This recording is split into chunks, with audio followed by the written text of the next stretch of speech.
Class 10th प्रकाश का परावर्तन अपवर्तन से फर्स्ट चैप्टर फिजिक्स से। दोस्तों ये हमारे क्लास 10th का अध्याय 9 है, जिसमें हमारी फिजिक्स स्टार्ट होती है। फिजिक्स के पहले चैप्टर का नाम है, मतलब भौतिक विज्ञान के पहले चैप्टर का नाम है प्रकाश का परावर्तन एवं अपवर्तन। इसको इस तरह से पढ़ेंगे कि इसमें से एक भी क्वेश्चन आपके छूटेंगे नहीं। आपको बस अपनी पूरी ईमानदारी के साथ मेहनत करना है और मेरे साथ जुड़े रहना है। तो दोस्तों बिना देरी करते हुए, नहीं देरी करते हैं, सीधे स्टार्ट करते हैं इस चैप्टर को, और एक एक चीज सीधे यहां दिमाग में फीड हो जाएगी। चलिए स्टार्ट करते हैं। बहुत ही अच्छे से एकदम उदाहरण के माध्यम से समझेंगे। तो अध्याय 9 प्रकाश का परावर्तन एवं अपवर्तन। सर्वप्रथम हम जानते हैं कि परावर्तन अपवर्तन, इसको हटा दो अभी दिमाग से, क्या है नहीं है कुछ नहीं, हमें समझ में नहीं आ रहा, ठीक भाई कुछ नहीं है। लेकिन एक शब्द को पकड़ना है, किसको? प्रकाश को। किसको पकड़ना है? प्रकाश को। दोस्तों यदि अंधेला कमरा है और आप वो कमरे में घुसे हैं, कोई चीज ढूंढ रहे हैं, तो क्या तुमको आपको जल्दी मिल पाएगी? बताइए, नहीं मिल पाएंगी ना। तो तुम क्या सोचोगे कि मुझे क्या मिले? तुम टार्च ढूंढोगे या लाइट जलाओगे? लाइट जलाओगे, नहीं है कि नहीं? तो प्रकाश एक प्रकार से क्या है? हमें किसी भी वस्तु को देखने के लिए क्या है? हाँ, क्या है? बिना प्रकाश के हम वस्तु को नहीं देख सकते। इसका मतलब हमारी आंखें जो है वो सुग्राही किसके लिए?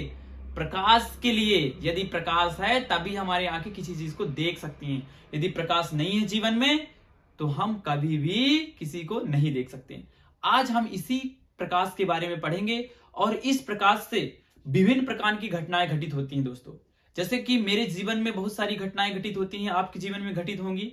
कभी कभी क्या होता है कि हम देखते हैं कि तारे टिमटिमा रहे हैं, ग्रह प्रकाश देख रहे हो कि तारे टिमटिमाते हैं, इंद्रधनुष बन जाता है। और तो और प्रकाश का प्रकीर्णन हमारी छानियों से, जैसे हमारे पक्का नहीं है, छानी है, छानी से प्रकाश आता है, ठीक है, उसमें धूलकण दिखाई देते हैं। तो हमने ये कभी मतलब सोचा ही नहीं कि किसके कारण होता है। ये सब किसके कारण घटनाएं घटित होती? प्रकाश के कारण। किसके कारण? प्रकाश के कारण। दोस्तों जैसे कि मेरे हाथ में आप लोग देख रहे हो, ये क्या है? एक दर्पण है। कौन सा दर्पण? समतल दर्पण। तो इसमें आप देखते हो कि जब हम इसमें रिफ्लेक्शन, ये देख रहे हो, इसमें भी प्रकाश आ रहा है कि नहीं आ रहा? प्रकाश आ रहा है, और आ रहा है, टकरा रहा है। तो दोस्तों अब प्रकाश समझ लेते हैं, प्रकाश की परिभाषा क्या बनेगी। चलिए, प्रकाश किरण यह प्रकाश के सरल रेखी पथ की ओर इंगित करता है। देखो प्रकाश किरण है, ये प्रकाश का एक सरल रेखी पथ की ओर इंगित करता है। प्रकाश किरण क्या है? एक सरल रेखी पथ को ही क्या बोल देते हैं? प्रकाश किरण। एक सरल रेखी पथ को ही क्या बोल देते हैं? प्रकाश किरण। एक सरल रेखी पथ को ही क्या बोल देते हैं? प्रकाश किरण। मान लो प्रकाश यहां से गुजर रहा है, उसका एक सरल रेखी पथ क्या कहलाता है? प्रकाश किरण कहलाता है। जैसे ये सरल रेखी पथ है, प्रकाश का एक सरल रेखी पथ क्या कहलाएगा? प्रकाश किरण कहलाएगा। दोस्तों समझ यही बात, एक सरल रेखी पथ क्या कहलाएगा? प्रकाश किरण कहलाएगा। यह प्रकाश के सरल रेखी पथ की ओर इंगित करता है। ये समझ में आ गया? चलिए, तो ये पथ में चलेगा प्रकाश, किसी न किसी पथ में तो चलेगा ही। उस पथ को ही क्या बोल देते हैं? प्रकाश किरण बोल देते हैं। ठीक है, चलिए आगे चलते हैं। अब इसके बाद आता है दूसरा, हमने टॉपिक लिख रखा है इसमें, विवर्तन। ये विवर्तन क्या है भाई? ये विवर्तन शब्द का मतलब है क्या? तो सर्वप्रथम हम विवर्तन शब्द का मतलब समझेंगे। चलिए तो देखिए, विवर्तन शब्द का मतलब है यदि प्रकाश के पथ में रखी अपारदर्शी वस्तु, कहने का मतलब है, मान लीजिए एक प्रकाश का ये क्या है? एक पथ है, इसमें रखी एक छोटी सी अपारदर्शी। अपारदर्शी का मतलब है इसमें से प्रकाश नहीं जा सकता। अपारदर्शी का मतलब इसमें प्रकाश नहीं जा सकता। चलिए, तो यदि प्रकाश के पथ में, यदि मान लो ये प्रकाश का क्या है? प्रकाश का ये क्या है? प्रकाश का ये क्या है? पथ है। प्रकाश का क्या है? ये पथ। प्रकाश के पथ में ये प्रकाश का क्या है? पथ है। अब प्रकाश के पथ में एक अपारदर्शी वस्तु रखी है, अत्यंत छोटी है, मतलब बहुत छोटी है। कैसी? बहुत छोटी है, ठीक है, छोटी हो। तो प्रकाश सरल रेखा में चलने के बजाय इसके किनारों पर, प्रकाश सरल रेखा में चलने के बजाय इसके क्या होता है? किनारों पर। इसके क्या होता है? किनारों पर। इसके क्या होता है? किनारों पर मुड़ने की प्रवृत्ति रखते हैं। दोस्तों ऐसे मुड़ जाती, देखिए, देखो ये। चलिए समझ गए कैसे मुड़ जाता है? क्या बोले? प्रकाश के पथ पर कोई छोटी सी संकीर्ण वस्तु छोटी सी रख दी जाए तो जो प्रकाश होता है वो किनारों पर मुड़ने लग जाता है। ठीक है, चलिए दर्शाता है। इस प्रभाव को प्रकाश का विवर्तन कहते हैं। तो समझ गए विवर्तन क्या है? विवर्तन क्या है कि प्रकाश के पथ पर कोई छोटी सी वस्तु रख दी जाए, कौन सी? अपारदर्शी, जिसमें से प्रकाश नहीं गुजरता, ठीक है, जिसमें से प्रकाश नहीं गुजरता, तो वो इसमें प्रकाश क्या होगा? किनारों से निकलने लगे, किनारों से निकलने लगे। यही क्या है? प्रकाश का विवर्तन। क्या है? प्रकाश का विवर्तन। समझ गया प्रकाश का विवर्तन?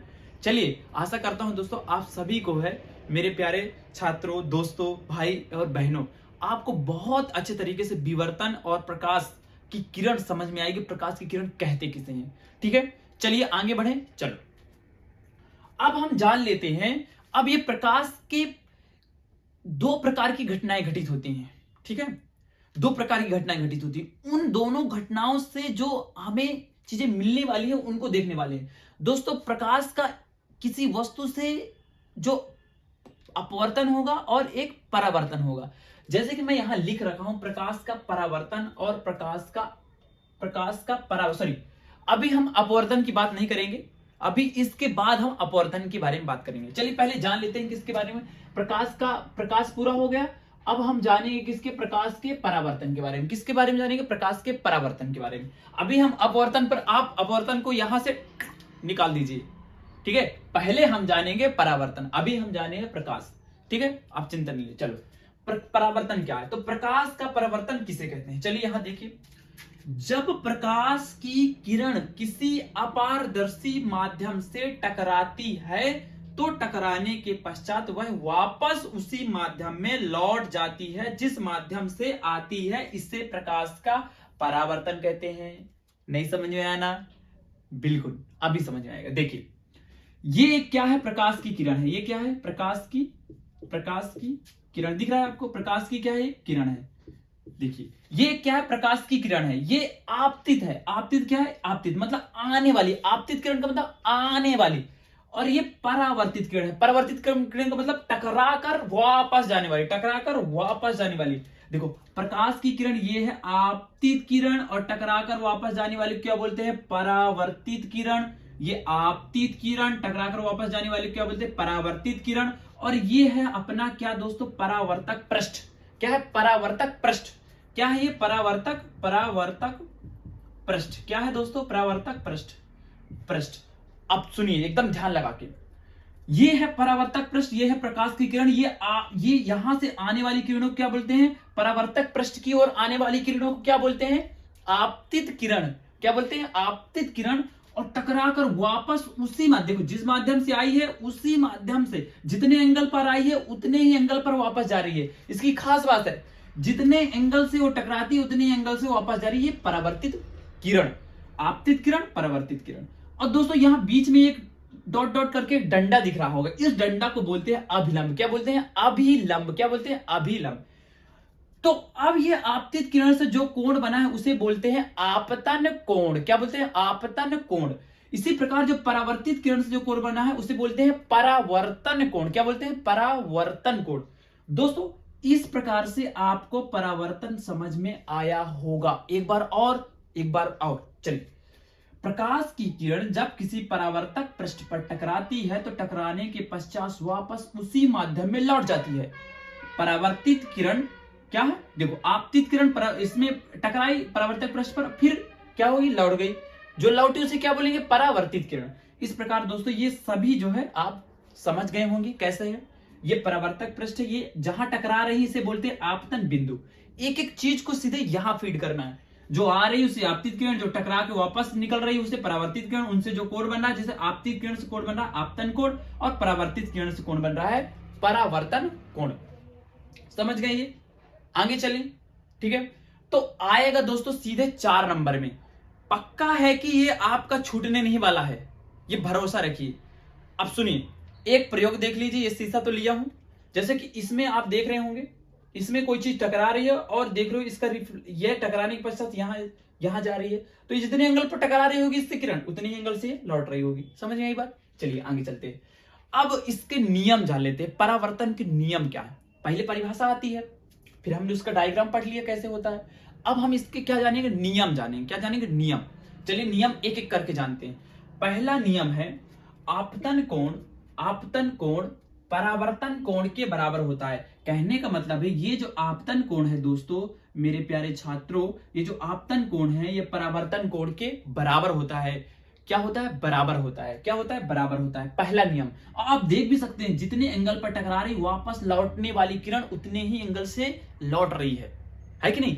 आई गई, आई गई, आई गई, जितने एंगल पर आई उतने एंगल पर गई, जितने एंगल पर आई उतने एंगल पर गई। समझ गए? चलो पहला नियम। दूसरा नियम आपको समझना है, आपतित किरण दर्पण के आपतन बिंदु पर, आपतित किरण दर्पण के आपतन बिंदु पर हम अभिलंब, अभिलंब तथा परावर्तित किरण सभी फिर से देखो, आपतित किरण, अभिलंब, परावर्तित किरण, आपतित किरण, अभिलंब, परावर्तित किरण, ये तीनों सभी जो है तो एक ही तल पर ये सारी चीजें होती हैं। कहां होती हैं? एक ही तल पर होते हैं। ये नहीं कि आपतित किरण आई और परावर्तित किरण कहीं और से निकले, और ये नहीं कि परिवर्तित किरण कहीं और से निकल रही है और आपतित किरण कहीं और से आ रही है, वो गुजरात से, वो बंबई से, ऐसा हो नहीं सकता है। ठीक है, समझ में आई बात? आपतित किरण जिस माध्यम से आएगी परावर्तित किरण भी उसी माध्यम में जाएगी। ठीक है, चलो तो ये कॉन्सेप्ट आपको क्लियर हो गया होगा दोस्तों।